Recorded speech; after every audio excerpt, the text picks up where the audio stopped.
Hi, welcome to our 1Spatial Conflation webinar. My name is Luke Winters and I'm a solution engineer here with 1Spatial. Today I'll discuss how 1Spatial, enabled by our technology, configures conflation workflows for many different types of data. We'll have a specific focus on traffic data conflation for DOTs, including a demo using data from one of our most recent conflation customers. Let's get started. I'd like to start with a bit of background on 1Spatial and highlight some of our clients, especially those we've worked with for conflation. So 1Spatial Inc. is a US-based company, and we're headquartered just outside Washington, D.C., and we're wholly owned by 1Spatial Group out of the UK. 1Spatial in the UK has been around for about 50 years, but we're newer here in the US. We started with our first customer, US Census, validating their Tiger files. That's actually a good segue into our conflation experience. This work with Census was some of our most challenging conflation work we've done. Let's briefly touch on Census and one other conflation use case before coming back here and we'll discuss some of our traffic customers and our traffic conflation process. Our first project with the US Census Bureau was the MAF Tiger Conflation Project. Essentially, Census was receiving data from over 3,200 providers, and each of these data submissions can be in different formats based on different standards and utilize different schemas. We worked with Census to create an end-to-end solution that brings data into the system, runs it through our custom rules engine called OneIntegrate to validate the data, map the schema into the required Census schema, and run change detection on that data. There are two actions for changes that we find out of that process. For changes that fall within Census threshold, we automatically update and integrate that data into their database. For any that are determined to be outside of those thresholds, we create what we call proposals for manual review by an analyst. Any of those proposals that are accepted by the analyst will then go back into the automated process, while others will be handled manually. Traditionally, this was an almost entirely manual process, and reviewing the data also introduced a fair amount of subjectivity to the corrections being made. We're proud to say that this process is now over 90% automated since leveraging our conflation process in OneIntegrate. Since we started working with Census, we've expanded greatly, including working with customers in utilities, transportation, and government. Many of these also include conflation. Another I'd like to touch on is USGS. One of our major conflation workflows was with the USGS National Hydrography Dataset, or NHD. This is a really interesting project with several challenges. The screenshot on the top shows the original NHD streams and lakes. These data have rich attribution, especially reach codes, which are codes for each segment of the stream, and that allows for flow analysis. On the bottom of the screen are the LiDAR-derived stream data. These are obviously much higher spatial resolution and include many more branches than the original dataset. However, the only information in these data are the geometries themselves. There's no reach codes or other attributes. The goal of this project was to find matches between the datasets and conflate over these reach codes. On the right is the end result, with the conflated streams in purple and the newly added streams in green. For the conflated streams, we're able to move the existing attributes over and either prompt users to edit the newly created features or configure automated inference of attributes. This project was quite challenging for a variety of reasons, including the differing geometries due to both resolution and the mobile or flowing nature of streams. And since there are no attributes for the LiDAR streams, we had to use solely geometry. We were able to do many-to-many conflation using a geometric buffer and bearing tolerances, and then conflate over the reach codes to the matches that were found. So that's really a good primer into our conflation experience, but we're here today to talk about transportation more specifically. So let's go back and to look at some of our other conflation customers, and then we'll talk about those in transportation especially. Just want to highlight a couple of our other conflation use cases on this slide. Next Generation 911, or NG911, is one of our fastest growing solutions that builds on our work in supporting data supply chains for spatial data infrastructures. Our NG911 solution revolves around validating addresses and road center lines to ensure consistency between one another. As part of the data supply chain, we have to conflate information from a variety of data sources into one central database repository. We're leveraging the same conflation methodology in our NGN1 solution that we apply to traffic data. Of course, you can also see that we have quite a few state DOTs as customers on the screen. Rhode Island and Massachusetts are our most recent conflation customers. And we'll get into Massachusetts in a second. But with both of these DOTs, we created automated conflation workflows to take advantage of OpenStreetMap or OSM-based traffic data vendors and conflate that information onto their linear referencing system, or LRS, road inventories.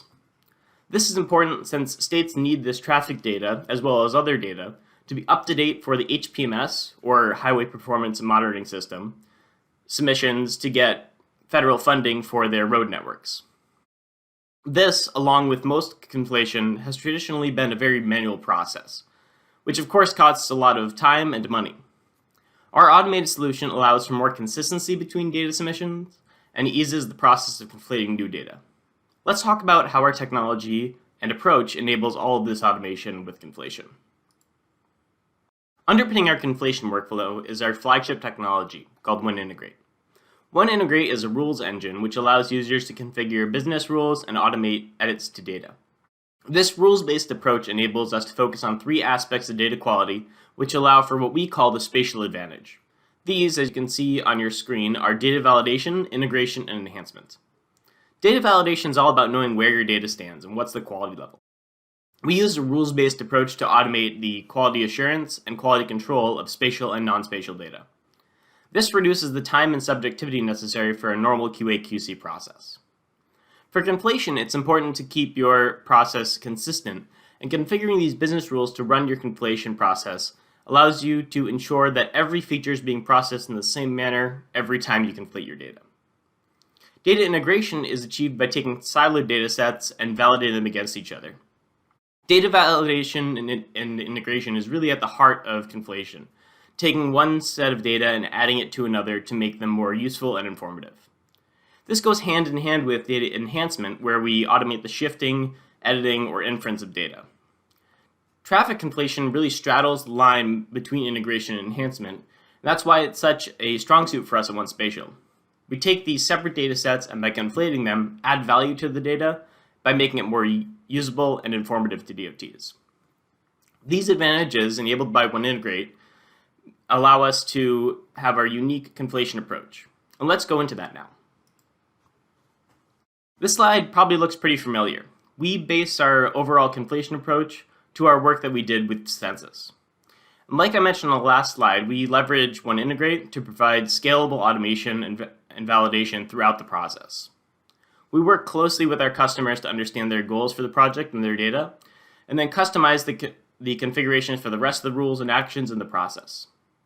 The focus on automation throughout the workflow makes for more consistency and greatly eases the reconflating new batches of data. Our conflation approach has some unique advantages, including support for standardization of data, pre- and post-validations, which allow you to know where non-conflated data or errors are, and the ability to configure tolerances and algorithms to make the conflation more specific to your needs. Let's go ahead and look at a use case of this process in action with Massachusetts DOT. Massachusetts DOT is our most recent traffic conflation use case. Massachusetts needed to conflate streetlight traffic data onto their LRS, or Linear Referencing System network. For a bit of background, streetlight data is data from a vendor that is based on OpenStreetMap or OSM network, and there's traffic statistics calculated as attributes for each of the segments of the network. The goal was to conflate the unique identifier of the streetlight OSM segments to the matching segment in the DOT LRS data. It was also important that this conflation be done quickly, as MassDOT had upcoming projects which would be bottlenecked by the lack of traffic data on their LRS. Leveraging the process in OneIntegrate with Rhode Island and a similar OSM-based traffic data set, we were able to quickly customize the process to conflate their data. This quick turnaround was only possible due to the repeatability and automation enabled by our solution. From this, we delivered the event feature layer with the traffic data, a dynamically segmented network based on their road inventory LRS, and a spatial report of errors in the data, including which areas did not have data to conflate. we were able to conflate about 96% of their network with this process. And this metric is important for two reasons. First, it's a really good result. With the short time frame that we were working with, and therefore the small amount of customization possible, we were anticipating to be somewhere in the 80 to 85% conflation range, so we were really happy with that 96% figure. But secondly, though, is that we actually have that metric. We know exactly which roads did not have a match in the traffic data and where they are, so that way we can push users to find those areas and see why they did not conflate. Let's take a look at some of Massachusetts data and how this workflow can be configured in our technology. All right, let's go ahead and take a look at the workflow today. I'm using ArcGIS Pro for visualization purposes, but it's important to note that you don't need any specific GIS to use our conflation workflow in OneData Gateway, or any of our workflows in OneIntegrate for that matter. Before we submit our data into OneData Gateway, though, I do want to take a look at the data that we're working with and some of the challenges that the system will take into account when it comes to this sort of data conflation. Looking at the map now, we can see that I have two data sets on there. In blue are the road inventory from Massachusetts DOT, and in red is the OSM-based traffic data from Streetlight. If we zoom in a little bit, we can look at the symbology. I have both data sets set up as lines with arrows at the end, and that's so that way you can see the direction that the roads are going, as well as the differences in segmentation. We can see that generally the OSM and road inventories follow about the same path, but they're certainly not identical. And that's the base level challenge with conflation. We have to find the best match for each road. If the geometries were identical, then there'd be no need for conflation. Looking at the attributes here on the Streetlight OSM data, we can see what we're working with. We have all of these different traffic metrics down here, and the real key attribute that we're looking for is this segment ID. This is what we're going to conflate over to our Massachusetts roads once we find the correct match. Let's look at a couple of examples of challenges that the system will take into account, and the first being segmentation differences. We can see here that while these two data sets follow about the same street, they're not identical and they're split differently. If we zoom in, we can see down here these segments are matched up quite well, but then over here we have two segments on the OSM, but three on the Massachusetts. Our system will take that into account and allow for one OSM route to be conflated onto multiple road inventory segments if that's the best match.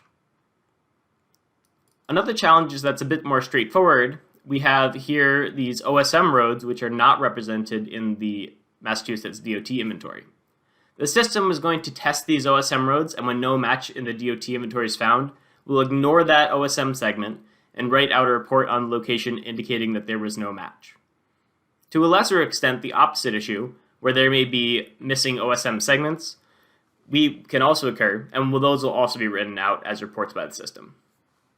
One last complicating factor that the system is going to take into account are these sort of excess OSM segments that we see here. Some of these might be within some of the tolerance levels that the system is using to create matches. And we'll be eliminating these by using several tolerance levels, starting at lower distances and moving outward if there are no matches, and then cross-checking that the OSM segment is within the tolerance level of the road inventory, and vice versa. Now, having seen the data that we're using, let's go ahead and submit the data for conflation and take a look at the steps in the process.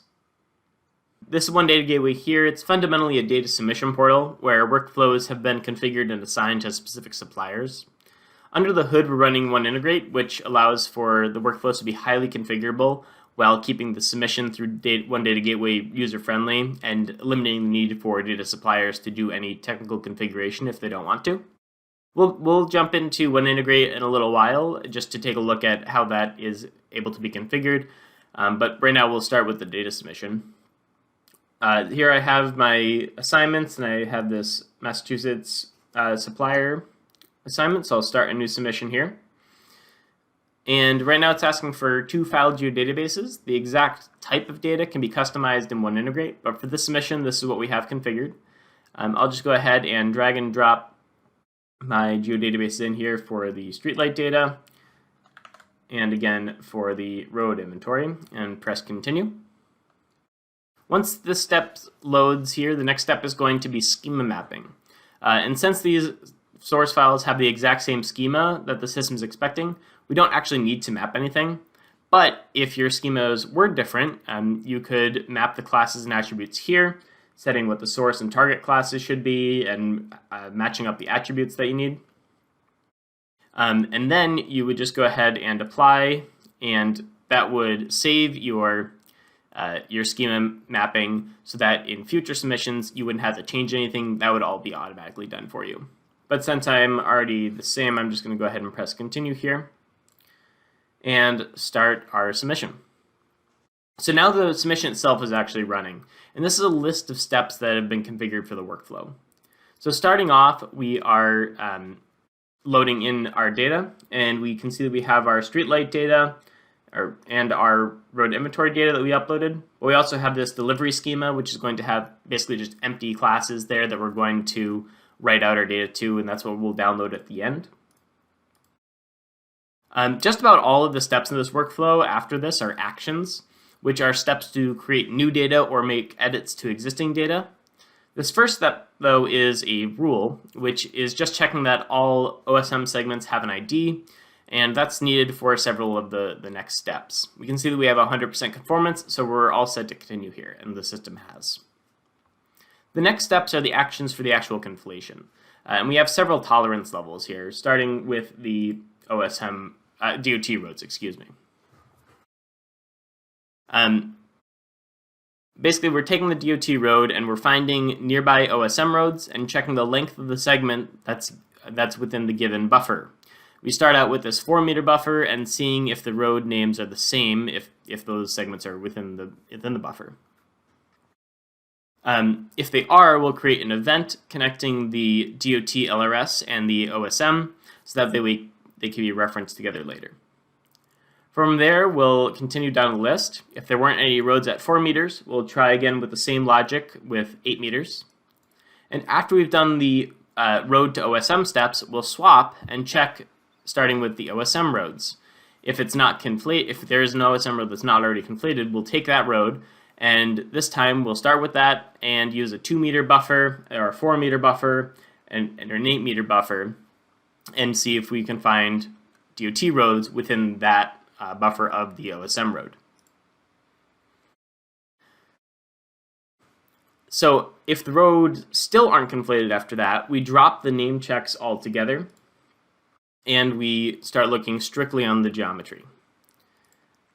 These steps in the process are by far the most calculation intensive, and since we're making a lot of feature-to-feature comparisons. This, however, is one of the big advantages of using OneIntegrate and OneData Gateway for this. Under the hood, the rules engine runs off of what's called an object-oriented disk cache.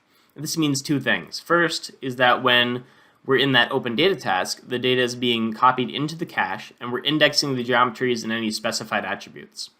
And that indexing is done at the individual feature level, not the class level. And that makes those feature-to-feature transactions really performant, even when we're doing thousands of comparisons for each object like we are here. Second is that the name disk cache implies we're storing this data and indexing on the disk instead of in RAM, and that means we can scale up quite linearly.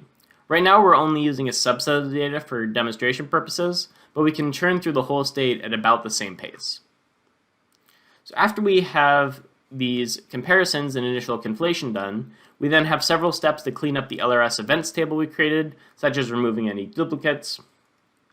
And we also do validations on the conflated data, writing up geometric reports on things like those missing OSM or DOT road segments, and marking out any gaps in the network and so on.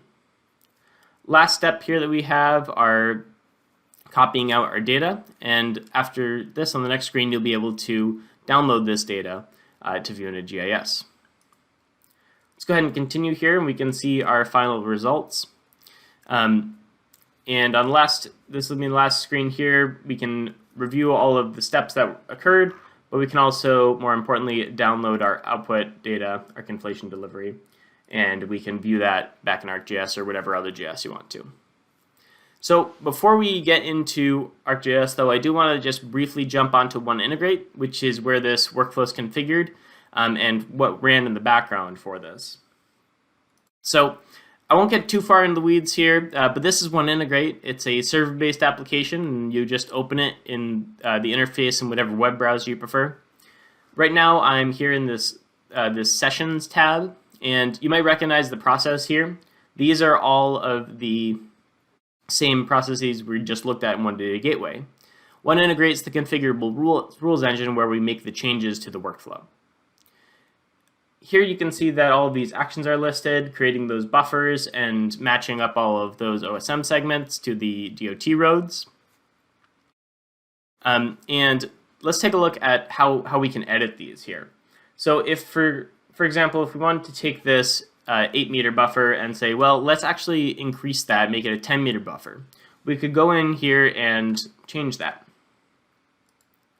So just before we get into this too much, it's worth noting that you don't need to do any of this configuration to have to use the conflation workflow if you have us set this up. But this is what you would do to make those customizations. So there's a lot of stuff in here right now, a lot of conditions. There's a lot of words on the screen. But the main thing that we have to look at here is where we're making these buffers here.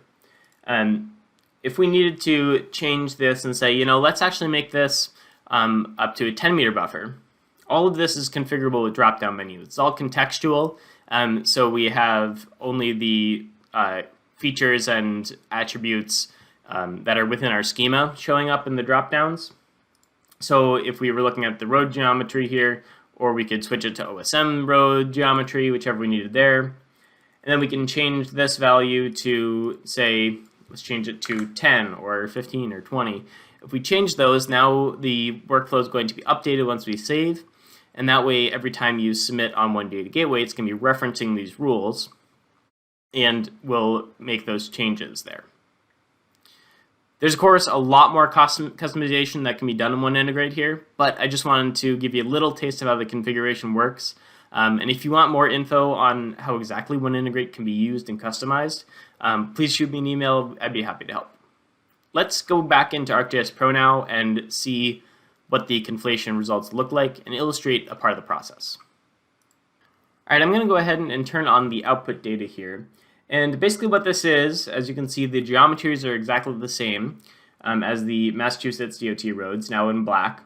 But these now have the segment IDs attached to them. And those segment IDs are from that matching process and then the conflation. We moved those IDs over from the streetlight data onto the Massachusetts segments. And so those are going to allow us to link the Massachusetts road to the matching OSM road. I've set up a couple of relates here so that way we can look and see which roads we've matched to and what we've conflated over. Let's go through two scenarios here and show you how this process works. First is going to be this one-to-one example. So this OSM road here, again, that's in red, is attached to one DOT road, and we can see that if we check out this relate, and we see I got our output DOT road. If I select our streetlight road, that is the one that we've connected. But to visualize how this process worked and how it got to this point, I've output these buffers. And this one's going to be starting out with the Massachusetts DOT road buffer here, because that's the one that's being used first in this example. So we can see that this road buffer here completely covers that OSM road, and if we select these, we can see that the street names, once standardized for capitalization, are completely identical. So the system links those segments together, and that's how that matching is made, and then the segment ID is conflated over to the road network. A slightly trickier example is when we have one OSM road segment conflating onto multiple DOT segments. So let's take a look at that. I'll switch to the OSM buffer since that's the buffer used for this example. And we can see here that I'll select this OSM road and the buffer, and we can see that we have 3, maybe 4 DOT segments here that are within that buffer. and so some of those may have conflated over. If I look at our relate, we can see we have 3 that have conflated over, and those are going to be those first 3 on the left. And then this one is not conflated to it, even though it looks like it might be within that buffer. If we select that, we can see what this was conflated to, and that's going to be that next segment. Since that's where the segmentation changes, that's what the best match was there. So I'm going to go ahead and turn off our buffers now, and let's look at a couple of the reports of the errors that can occur. And I'll turn those on here. So here, the orange lines that we have, those are the reports that we've output for when things don't go as expected or there's not conflated data there. These ones here are because there are no road inventory present from the DOT, but there are OSM present. So if we look at our attributes, we can see we have the reports and we just have the OSM. There's no nearby DOT roads. So that's pretty self-explanatory there. Similar thing can happen with an OSM. In this case, though, we mark up where the report on the DOT road because we're saying that this DOT road has no OSM present. Now, in this case, the reason for that is actually just that they're following the same path, but they're not intersecting each other within the tolerances. So this is really good because we're able to put that report on the map and drive users to those small number of places where there are issues, and then we can manually conflate those last few just by saying, well, this is really, it's outside of the buffer area, but this really should be connected. This last one here is a gap in the road inventory, and when there's nothing conflated in this section here. So we can see that we have, I'll turn this off for a second, we have this area where there's no conflated area here, so that's going to be our gap in the road inventory, and that's why we're having a report there. With that, I just want to go ahead back into a couple more slides to talk about what this process is and how it looks going forward if you need to resubmit data.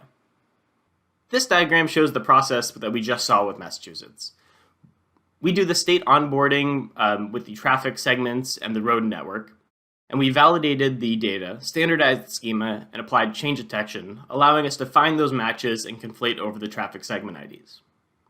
What this process doesn't include, though, is resubmitting data when changes are present in either of the datasets, since this was the first run for Massachusetts.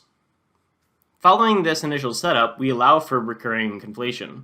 We find that about 10 to 15% of the data will change annually, and you wouldn't want to have to reconflate the entire dataset every quarter or every year. Just conflate what's changed. Following that, when new data is ready for conflation, we run vintage over vintage change detection on the state LRS and or the traffic OSM data, depending on which data have been updated since the last submission. This limits the conflation to only run on what's changed, and that data goes through the rest of the conflation process and then is added to the rest of the conflated road network. This way, states are able to maintain an up-to-date traffic event layer on their LRS. And with that, I just wanted to say thank you for attending this webinar. At 1Spatial, we are ready to make conflating your data work in the way you want it to work. Through configurable automation and flexible hosting options, we're ready to work with you and increase the value and utility of your data. If you have any questions or you would like to find out how to implement this process, please reach out. Thanks.